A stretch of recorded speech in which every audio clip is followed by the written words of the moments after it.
Selamat pagi saudara-saudari semua. Hari ini kita melihat kitab Yohanes pasal 18 yang disampaikan oleh Pastor Joas. Di pasal sebelumnya menyatakan bahwa Yesus berdoa, yaitu doa imam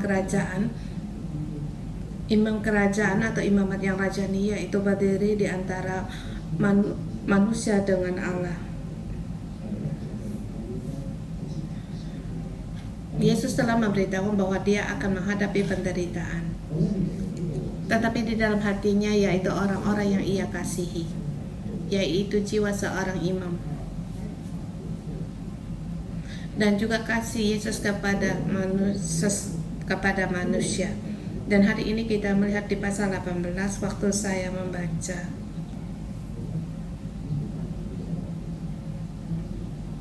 saya percaya kalian pun pernah membacanya, bahwa yaitu Yesus 3 kali menyangkal Tuhan, Petrus 3 kali menyangkal Tuhan, Yesus dihakimi, Yesus ditangkap.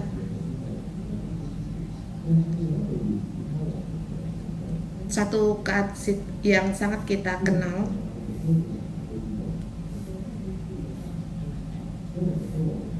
kalau kemarin adalah doa kerajaan imam, hari ini kita melihat Yesus yaitu jiwa seorang imamat yang rajani.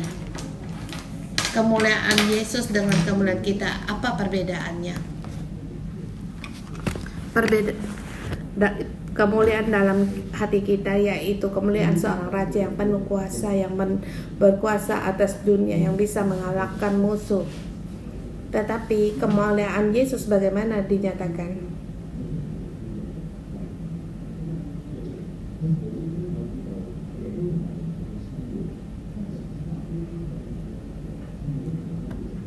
Dia bukan hanya menghidupkan imamat yang rajani, tetapi juga ia adalah imam kerajaan yang melampaui waktu. Kita lihat di pasal ini ayat 1 sampai dengan 14. Saya menyatakan kemuliaan ini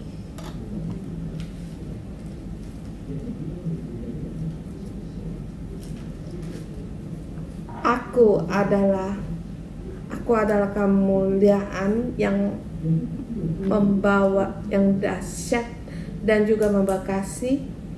Dia hanya memandang kepada Allah Bapa.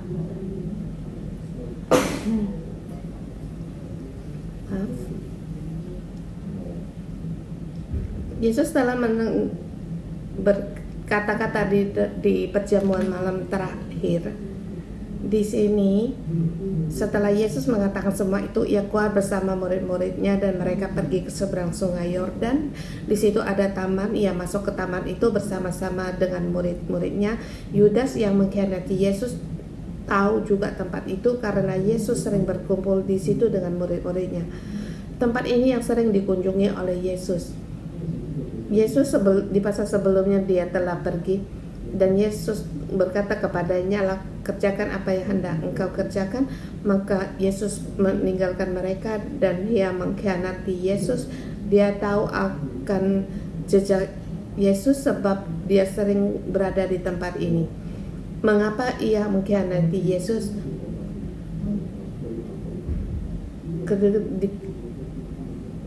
Keberadaan Yesus dan murid-muridnya Yudas sangat tahu, sebab dia juga salah satu di antara mereka, tetapi iblis telah masuk di dalam hatinya. Di ayat ketiga, maka Yudas di situ membawa sepasukan prajurit, penjaga-penjaga bait Allah dan imam-imam kepala dan orang-orang Farisi, lengkap dengan lentera, sulu dan senjata.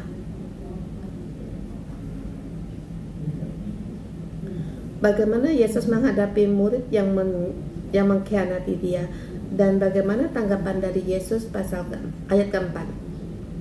Maka Yesus yang tahu semua yang akan menimpa dirinya maju ke depan dan berkata kepada mereka, siapakah yang kamu cari?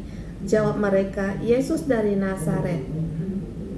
Katanya kepada mereka, akulah dia. Akulah dia. Ini adalah imamat yang rajani yang mulia. Yesus menyatakan akan kemuliaannya. Mengapa dia berkata akulah dia? Sebab Yesus telah tahu bahwa dia harus berjalan dalam kehendak Allah Bapa, dan itu adalah panggilan terakhir darinya, yaitu berdiri di antara Allah dengan manusia. Ia pasti mengorbankan dirinya agar keduanya bisa menjadi satu, agar Allah dan manusia tidak ada lagi jarak. Dan ia berkata, akulah dia. Ayat ke-6. Ketika ia berkata kepada mereka, akulah dia, mundurlah mereka dan jatuh ke tanah. Saya merasa pasal ini seperti di film di bioskop, seperti satu zoom yang fokus Yesus dengan kebanggaannya berkatakan akulah dia. Kalau kita sering hendak menangkap seseorang, kalau kita berkata akulah dia, bagaimana dengan reaksi orang normal? Mereka akan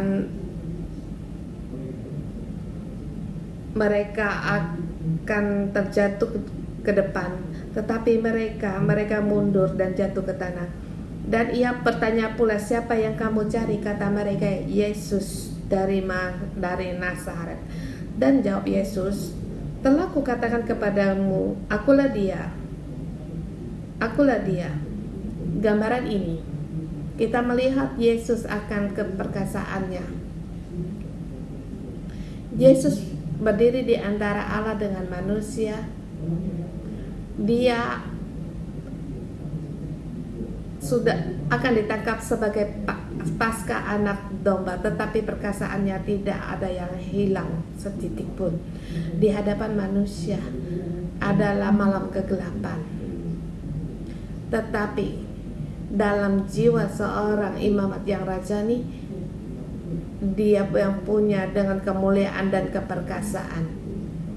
Dan satu gambaran yang kita kenal, ayat ke-10, ayat 9 dikatakan, yaitu Yesus kata supaya digenapi firman yang telah dia katakan. Dan di ayat 10 Petrus di situ keluar dan dia membawa pedang menetak telinga hamba imam besar. Tapi kata Yesus kepada Petrus, sarunglah pedang itu, bukankah aku harus minum cawan yang diberikan Bapa kepadaku? Dari perkataan Yesus ini mengajarkan kita sering-sering berkata kita menjadi imamat yang rajani dalam menghidupi situasi dalam hidup kita yang berbeda. Bagaimana reaksi dari kita?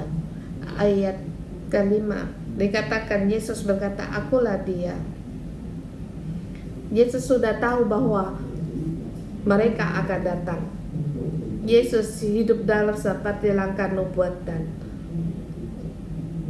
Ketika murid-muridnya mereka gelisah, sesungguhnya, tapi Yesus tahu apa yang akan terjadi. Sebab Yesus itu selaras dengan Bapa Surgawi, dan di antara Allah Bapa tidak ada rahasia. Saya percaya kita gereja demikian juga mengalami, dan saya sangat ingat beberapa tahun yang lalu waktu pandemik, gereja harus tutup. Tetapi gereja 611 kita nyatakan kita harus berhenti kebaktian fisik dari permintaan pemerintah lebih awal. Saya ingat waktu itu di dalam kamarnya Pastor Joshua kami bersama berdoa dan merundingkan. Kami merenungkan situasi ini, melihat info-info dari berita bahwa pandemik telah meluas. Bagaimana kita harus terus atau kita mundur. Saya ingat waktu itu Pastor Joshua ada terjemahan Dia seketika berkata, setelah kebaktian malam ini kita berhenti kebaktian fisik. Ini adalah pemberian Roh Kudus. Kita jangan terbawa oleh situasi. Saya ingat waktu itu apa yang saya lakukan. Saya sedang sembunyi-sembunyi untuk mencari info tentang gereja lain, bagaimana protokol dari mereka. Tapi Pastor Joshua tutupkan mata, mendengar suara dari Roh Kudus, dan akhirnya dalam situasi dan lebih awal lagi mengambil keputusan. Waktu kami nyatakan, sepertinya kami seperti ditarik oleh situasi, tetapi setelah kami beritakan, kemudian pemerintah juga ikut membawakan pengumuman bahwa untuk menghentikan kebaktian fisik.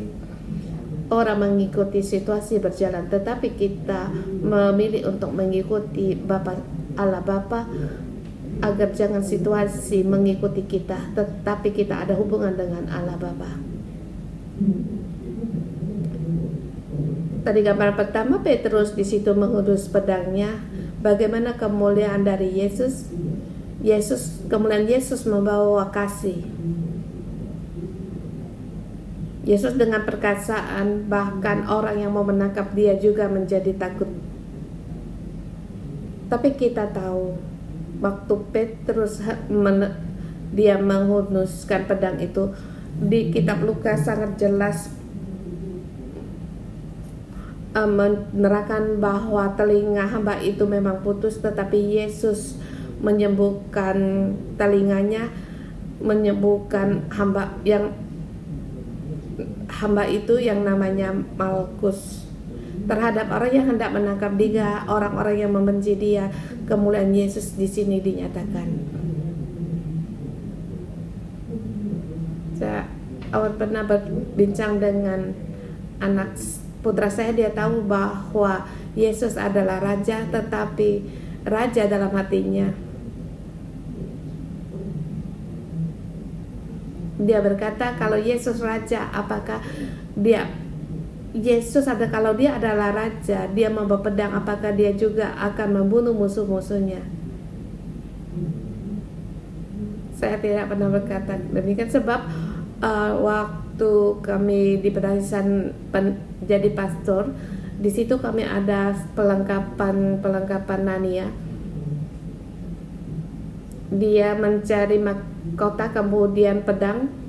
Setiap pagi saya harus berkata, selamat datang Raja. Tapi gambaran ini dia dikaitkan dengan Yesus. Dia berkata, apakah Yesus juga menggunakan pedang ini untuk mengalahkan musuhnya? Tapi Roh Kudus lewat dia agar saya melihat Raja mulia, Yesus dengan kasih. Yesus, dia tidak menggunakan pedang, tetapi dia tetap menyembuhkan. Tangannya di situ menyembuhkan pada orang yang sakit, maka orang itu disembuhkan.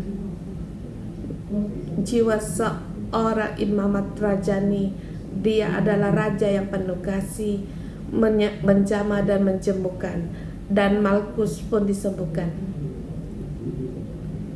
Dan hari ini saya merenungkan satu gambaran bagaimana riwayat berikutnya dari Malkus. Di Alkitab tidak menerangkan setelah dia disembuhkan ada pertobatan. Banyak kalanya kasih dalam hidup kita berikan juga kepada orang lain. Kita punya tujuan, kita berharap agar hidup kita bisa berubah, kemudian kita harus menjadi raja yang penuh kasih. Kita harus menghidupkan kasih, sebab kita sangat mengharapkan agar kasih bisa mengubah hidup. Tetapi Yesus di sini tidak mengharapkan apakah Malkus berubah atau tidak. Dia tetap hamba dari imam besar. Tapi Yesus, dia menghidupkan kebaikannya tanpa ada tujuan, tapi karena kasih yang sudah ada dari dalam hidupnya.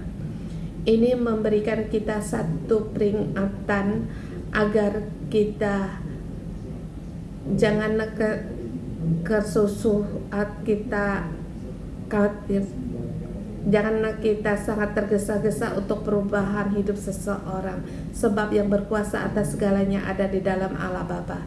Kita cukup saja dalam kasih Bapa kita berbagi dalam kasih Bapa kepada orang lain.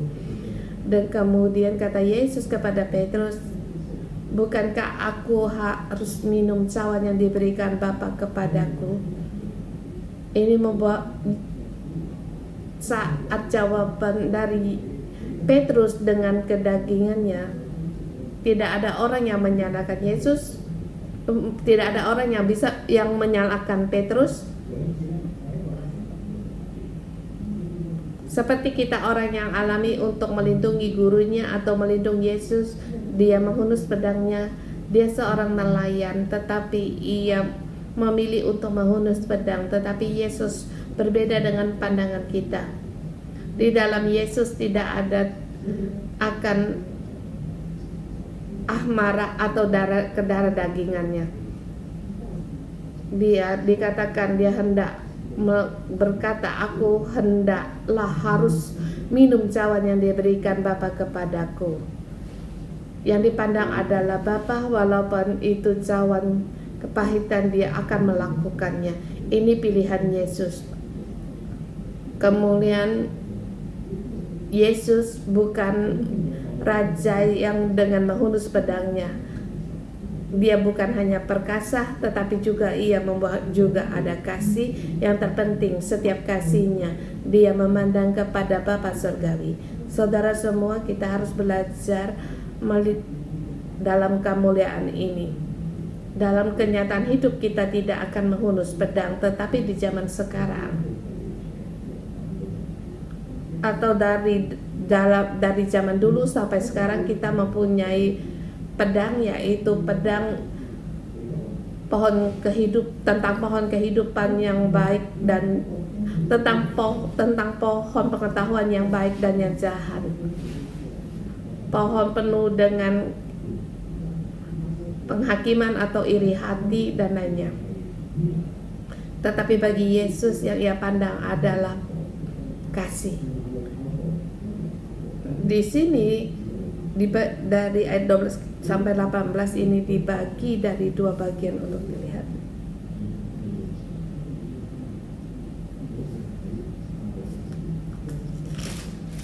Di sini yaitu dibagi Yesus menghadapi diadili,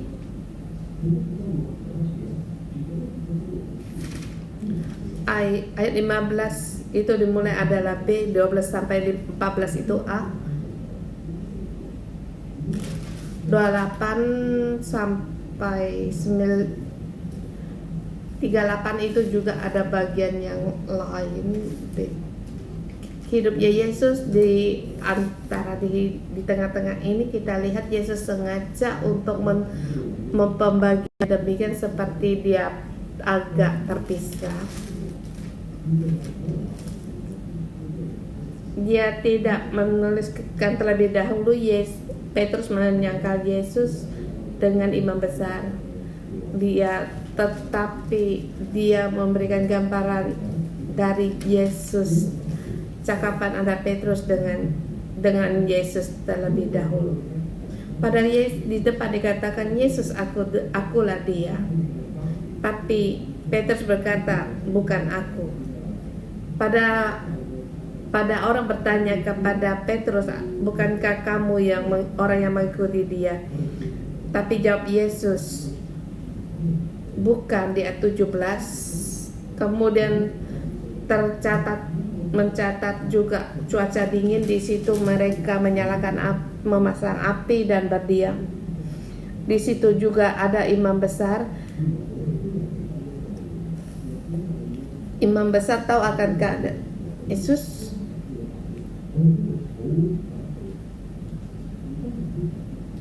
Demikian juga di situ ada imam besar mereka berdiam di dekat api, juga Petrus berdiri bersama dengan mereka, dan di situ juga ada dari imam besar. Mengapa itu situasi mereka, mengapa Petrus bisa berkata bukan aku? Sebab memang dalam situasi yang nyata orang bisa takut.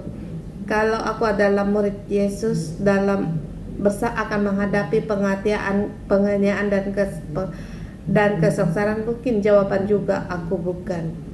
Waktu membaca di sini saya merenungkan hidup saya, dan juga bagi saudara juga punya reaksi yang demikian dalam menghadapi teguran, atau ada orang yang mengatakan kita melakukan kesalahan.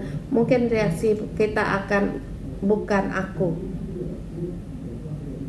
Bahkan kita ada satu perkataan, satu ketua MG leader, dia punya kata-kata yang sering diucapkan, bukan urusanku.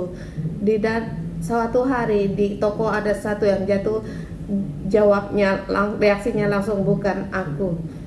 Mereka, kalau kalian tahu siapa orang ini, kamu akan kenal. Yang kami tertawa bukan karena MG leader itu, tetapi punya kesamaan. Bagi kita mungkin menghadapi perkara, jawaban kita bukan aku. Baik saudara atau saudari, suami atau istri, kita pun punya jawaban seperti Petrus. Kita langsung otomatis melindungi diri kita sendiri. Kita tidak ingin menanggung tanggung jawab seperti Petrus. Dia tidak ingin menanggung, kalau berkata aku muridnya, tanggung jawab yang harus ia tanggung, akibat yang akan ditanggung, maka dia berkata bukan aku. Jadi dia bersama orang-orang yang menyerang Yesus, menindas Yesus, berdiri bersama di antara mereka. Petrus berdiri di antara mereka. Dan jiwa Yesus dia tetap menerima, sebab awal dia telah berkata Petrus akan menyangkal dia. Kemudian kita melihat 25 dan sampai 26. Petrus untuk kedua dan ketiga kalinya menyangkal Yesus. Di sini selain Petrus masih ada murid yang ikut serta. Kita percaya dia adalah Rasul Yohanes. Petrus dan Yohanes juga adalah bagian yang tidak bisa mengaku. Mereka tidak mengaku kalau muridnya Tuhan. Jadi dia 27. Maka Petrus menyangkalnya pula, dan ketika itu berkokoklah ayam. Kembalilah dia berkata bukan aku. Semua orang melihat dia. Mereka mengenal dia, orang yang bersama Yesus yang menghunus pedang itu. Tapi dia berkata bukan aku. Tapi Yesus tahu akan kelemahan kita, dan Yesus sudah tahu. Tetapi Petrus tidak menjatuhkan hukuman atau kepada murid-muridnya. Dan bagi kita, dan juga ini juga bagi kita, memberitahu pada kita, Pak Yesus tahu murid-muridnya tidak bisa mengikuti mereka sampai akhir, tetapi aku berkenan kepadamu. Pada saat Yesus setelah dia bangkit kembali,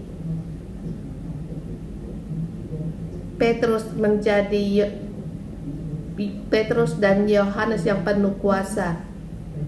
Jiwa seorang imam yang raja, dia tidak meremehkan hidup seseorang atau memandang kelemahan hidup seseorang, tetapi dia dapat menerima dan melihat semuanya baik, dan melihat masa depan mereka adalah baik. Ini adalah pilihan dari murid dan juga menjadikan pilihan bagi kita.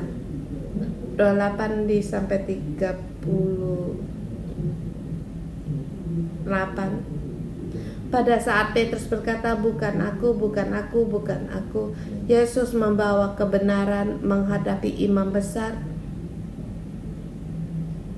Saya katakan Yesus adalah imamat rajani tanpa keraguan.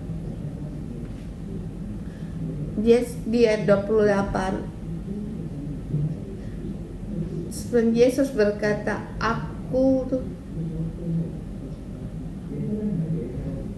Yesus di situ telah menjawab,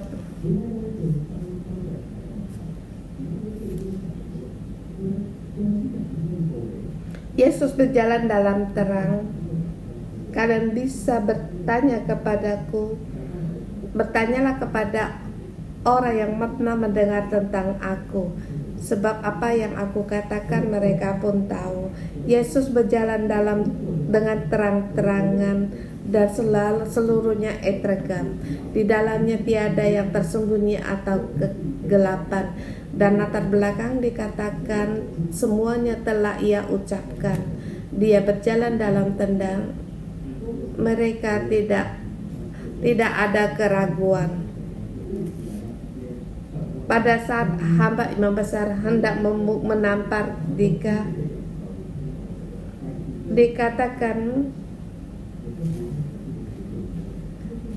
jikalau aku salah, tunjukkan salahnya, tetapi jika katamu benar, mengapa engkau menampar aku? Yesus di sini menghadapi tuduhan orang.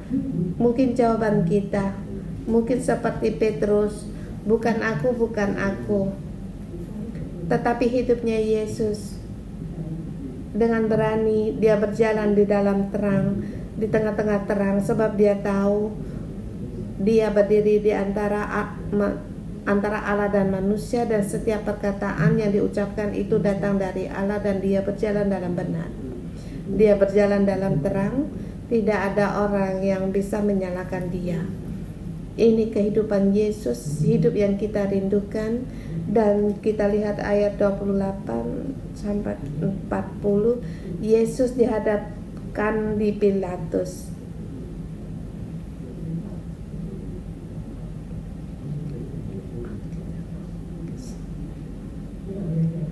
Di sini Pilatus mengapa orang hendak menyerahkan engkau kepadaku? Kita lihat, bukankah kamu raja Yahudi? Kita lihat ayat 37, jawab Yesus, kerajaanku bukanlah dari dunia ini. Jika kerajaanku dari dunia ini, pasti hamba-hambaku akan melawan, supaya aku jangan diserahkan kepada orang Yahudi. Akan tetapi kerajaanku bukan dari sini. Ayat 37, maka kata Petrus kepadanya, jika engkau, jawab Yesus, jadi engkau adalah raja. Jawab Yesus, engkau mengatakan bahwa aku adalah raja. Untuk itulah aku lahir, dan untuk itulah aku datang ke dalam dunia ini, supaya aku memberi kesaksian tentang kebenaran. Setiap orang yang berasal dari kebenaran mendengar suaraku. Di sini Yesus memberitahukan kepada orang bahwa dia bukan dari dunia, dia bukan raja dunia. Yang direbut bukan kemuliaan dunia. Dia tidak peduli akan ada kepujian dari orang lain, atau dipastikan orang lain, atau harta kekayaan, dan tidak peduli kemuliaan yang diberikan dari manusia. Tetapi yang ia pedulikan adalah kerajaan Allah, kerajaan surga, imamat yang rajani, kerajaan yang mulia.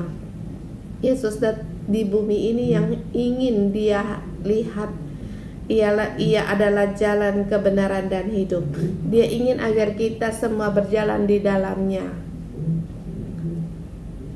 dan kita bisa melihat kemuliaan Allah, kerajaan imam yang dari surga dan ke bumi. Saudara semua, ini pilihan dari Yesus. Dan di pasal ini kita melihat jiwa seorang kerajaan imam. Yesus memberitahukan kepada kita jangan untuk meminta kemuliaan diri sendiri dan meminta kerajaan dunia, dan jangan dengan kedagingan kita mengambil pilihan, tetapi berjalanlah jalan terang Allah. Teruslah mengikut Allah.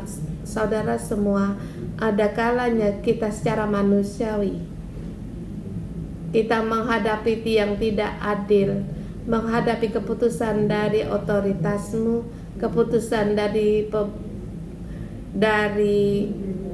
tempat kerjamu, atau nasihat dari ketua selmu. Kita banyak reaksi kita sendiri. Seringkali kita merasakan ini adalah perasaan saya, ini pendapat saya, ini pikiran saya. Di dalam kita penuh dengan kedagingan, tetapi kesulitan yang kita hadapi tidak bisa dibandingkan dengan yang dihadapi oleh Yesus. Tapi Yesus memberitahukan kepada kita jalan kehidupan.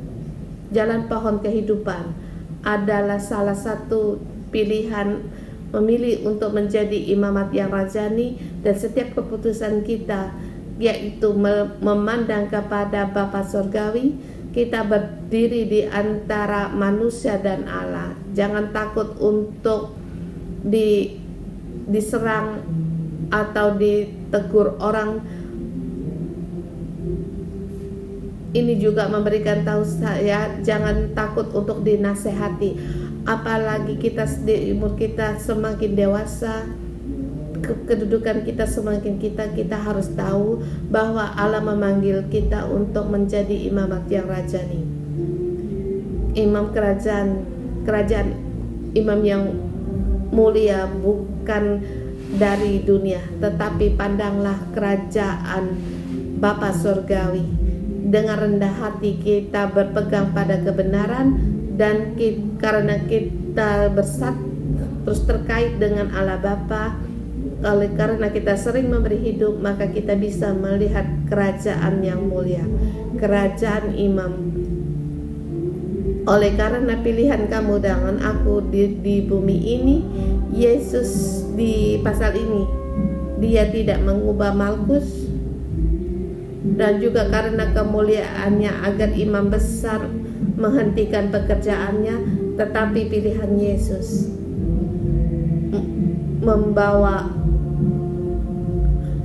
satu terobosan, setidaknya menjadi terobosan bagi hati Yohanes untuk mendirikan gereja berikutnya. Saudara semua, kita harus hidup sebagai jiwa ini. Mari kita memuji Tuhan, kita untuk merespon Tuhan Allah kita.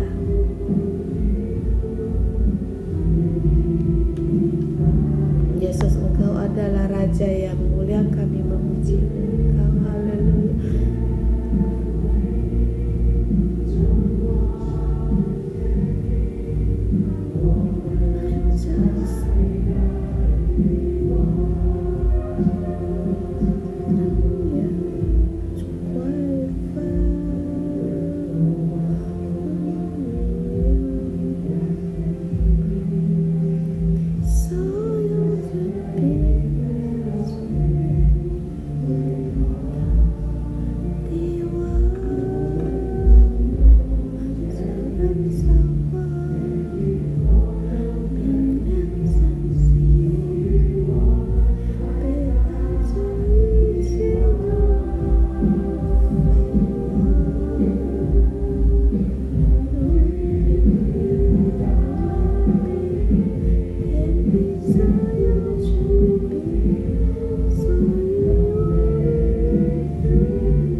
Tuhan, Engkau adalah Raja yang mulia.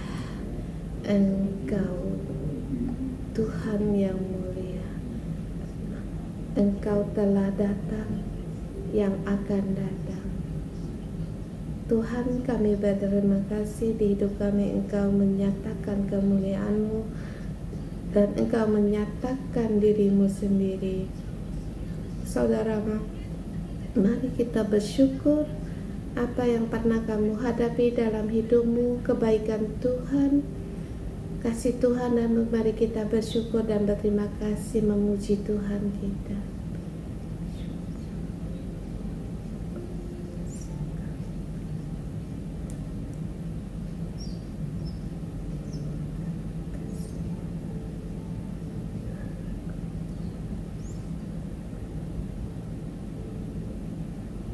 Yesus, kami berterima kasih Engkau menghadapi, Engkau mengorbankan diri-Mu. Engkau tidak tahu, tetapi dalam hidup kami, pada saat kami, hidup kami rusak dalam kegelapan, tetapi Tuhan Engkau menemui kami, membawa kami ke gereja. Tuhan, kami berterima kasih Engkau menyelamatkan kami. Tuhan, di hari ini di Alkitab berkatakan waktu Petrus menghadapi yang tidak bisa ia terima, yaitu bukan aku, bukan aku. Saudara semua, mari kita bersama merenungkan pada saat kita menghadapi keadaan atau menghadapi pemimpin kita, baik itu pemimpin atau gereja, ketua selmu, waktu kita dinasehati, apakah, bagaimana tanggapan kita? Apakah bukan aku, bukan aku? Mari kita merenungkan, atau kalau ada orang di sekitarmu, silakan untuk berbagi.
pada saat kita menghadapi kesusahan atau kita sulit untuk menerima nasihat orang lain, atau kita akan dalam situasi demikian, kadang kita menghadapi kesulitan pun, apakah kita juga bisa kita bisa menyangkal Tuhan? Kita akan berkata kita tidak mengenal Tuhan dalam situasi yang sulit. Kalau kita bisa saling untuk berdoa untuk hal ini, supaya jangan kita ditarik oleh dunia.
Yesus pada saat mereka, para pasukan itu mencari mereka, Yesus bertanya kepada mereka, "Siapa yang kamu cari?" Waktu Yesus ditanyakan, Yesus menjawab, "Akulah dia." Tetapi Petrus, waktu perempuan bertanya kepada Petrus, "Apakah kamu orang yang mengikuti Yesus?" Tapi jawabnya Petrus, bukan aku." Saudara semua,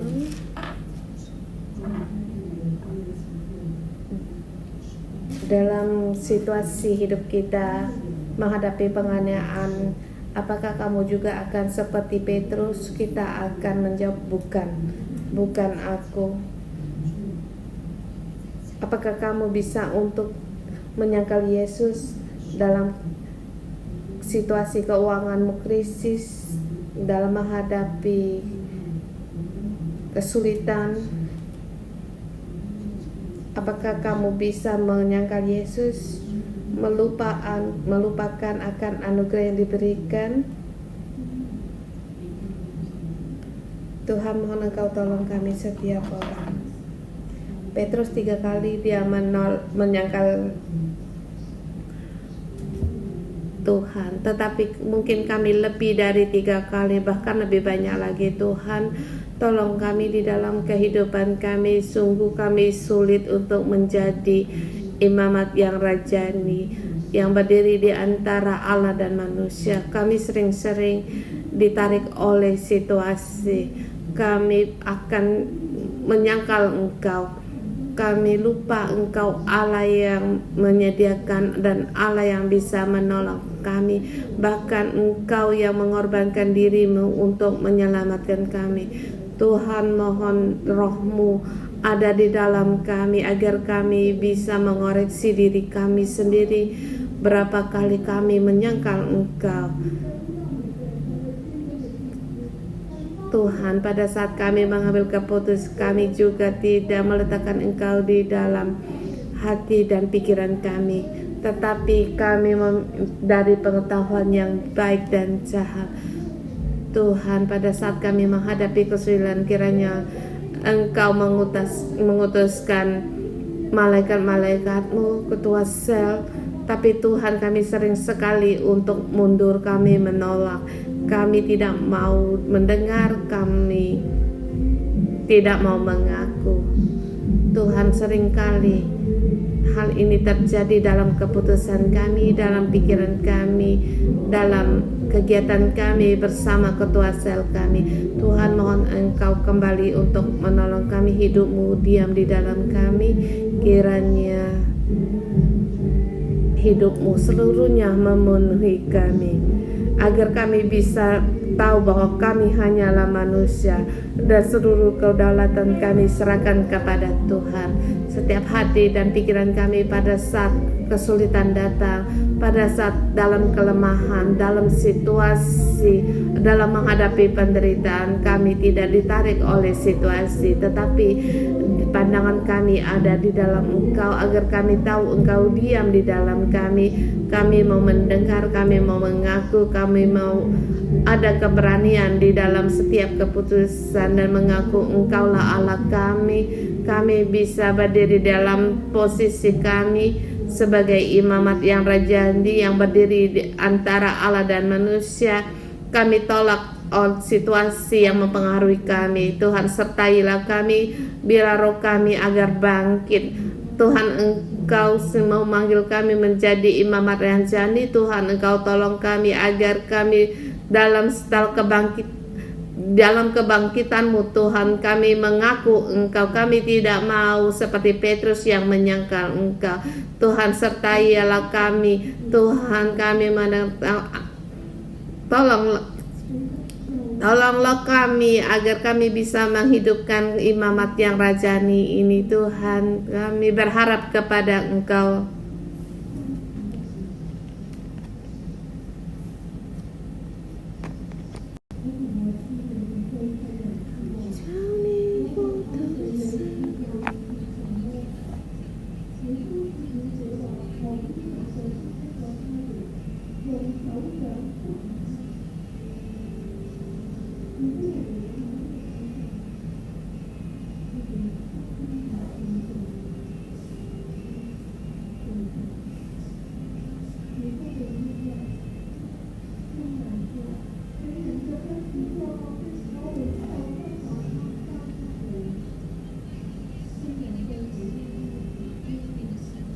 Tuhan, tolong kami agar kami punya jiwa seperti Engkau, kasih dan mempunyai pandangan mata dan menerima orang lain. Tuhan, Engkau sendiri yang ada di dalam hidup kami, yang menolong kami.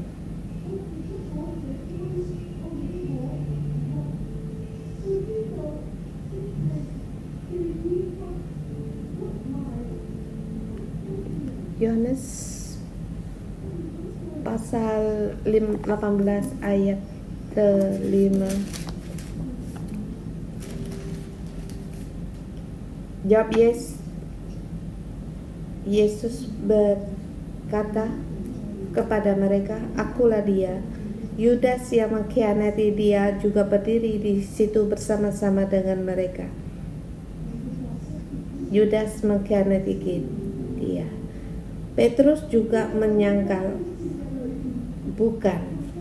Kemudian Petrus lagi menyangkal dia, bukan aku. 3 kali Petrus di situ menyangkal.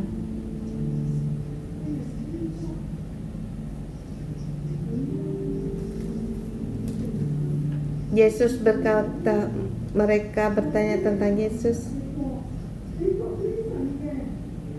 Aku berbicara terus terang kepada dunia. Aku selalu mengajar di rumah-rumah ibadah dan di bait Allah, tempat semua orang Yahudi berkumpul. Aku tidak pernah berbicara sembunyi-sembunyi. Mengapa engkau menanyai aku? Tanyailah mereka yang telah mendengar apa yang kukatakan kepada mereka. Sungguh kamu tahu apa yang telah kukatakan.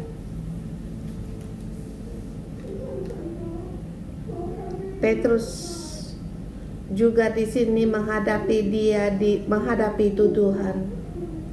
Seperti kata Pilatus, kejahatan apa yang engkau lakukan? Tapi Yesus berkata, bukankah cawan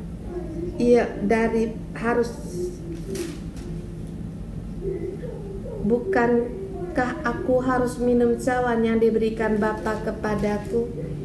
Yesus menghadapi yang tidak adil. Dia harus menghadapi penderitaan. Dan bagi kita pun hari ini,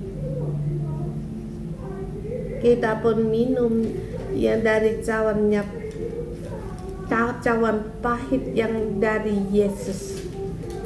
Tapi Yesus berkata, kerajaanku bukan kerajaan dunia. Maka kita harus menghadapi peperangan rohani.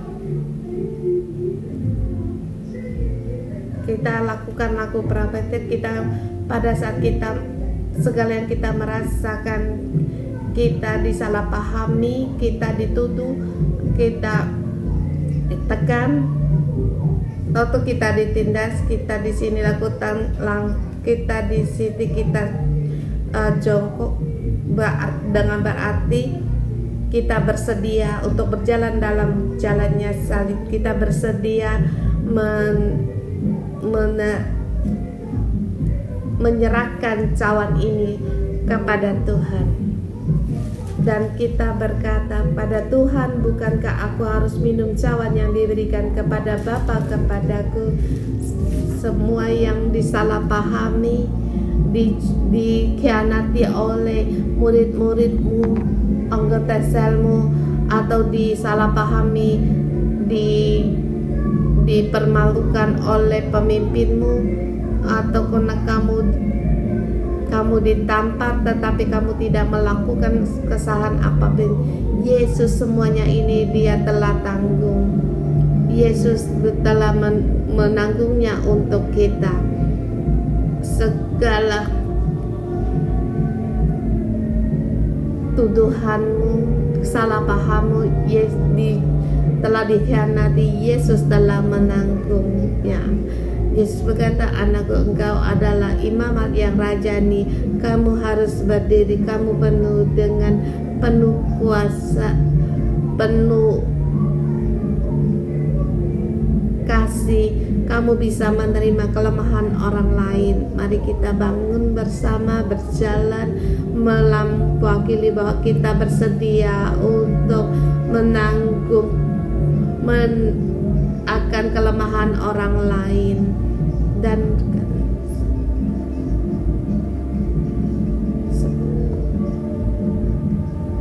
kita katakan kepada Tuhan, semua orang yang kau berikan kepada kami, tidak satu orang pun yang kehilangan.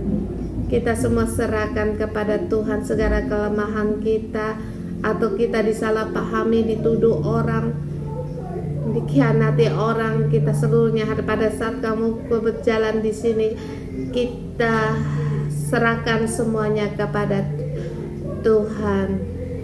Dan katakan kepada Tuhan, aku bersedia untuk menanggung segalanya akan kelemahan orang lain.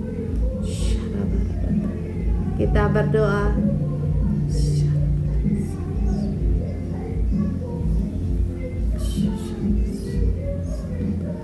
Tuhan, kami bersedia berjalan di jalan salib yang telah Engkau lalui.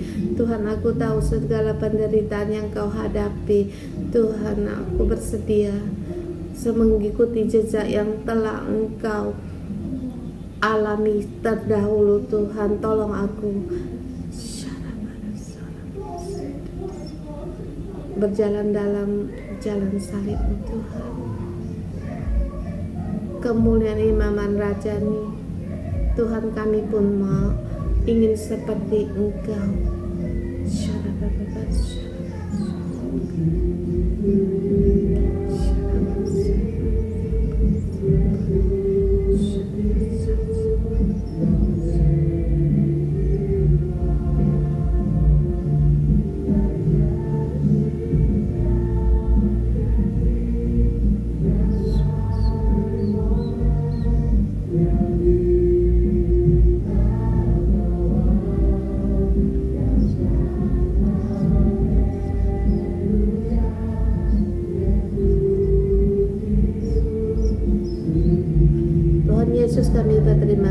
kita menerima. Tuhan berkata kepada kita, hai anakku, dalam peperangan jangan sedih, jangan kecewa. Anakku, engkau terus dalam kebenaran berperang, berdoa. Kamu adalah imamat yang rajanya, kamu pasti akan menang, bahkan berkelimpahan, sebab aku telah mengalahkan dunia. Dan Tuhan berkata, aku mau mengusap segala air matamu, menyeka semua titik air segala tidak adil, dijual, dituduh, ditampar, semua hal yang tidak adil yang ada padamu seluruhnya telah pergi darimu. Perasaan dipermalu semuanya telah pergi darimu. Tuhan berkata, hai anakku, aku memakai jubah keadilan bagimu. Pada saat kamu menderita bagiku, kamu adalah murid-muridku. Kamu adalah murid-muridku yang sejati dalam kerajaan. Ada bagian darimu. Tuhan, kami berterima kasih dan memuji Engkau. Haleluya.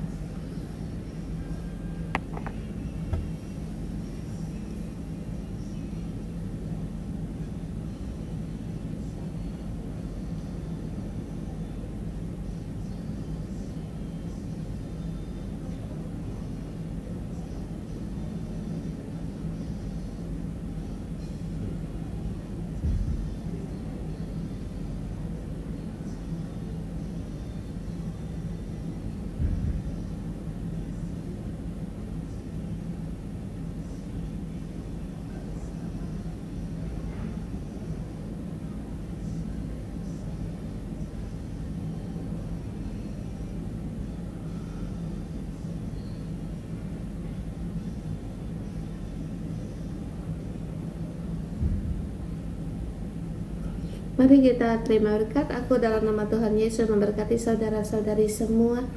Imamat, kemuliaan imamat dan rajani dinyatakan di dalam hidup kita dan juga di dalam keluarga kita.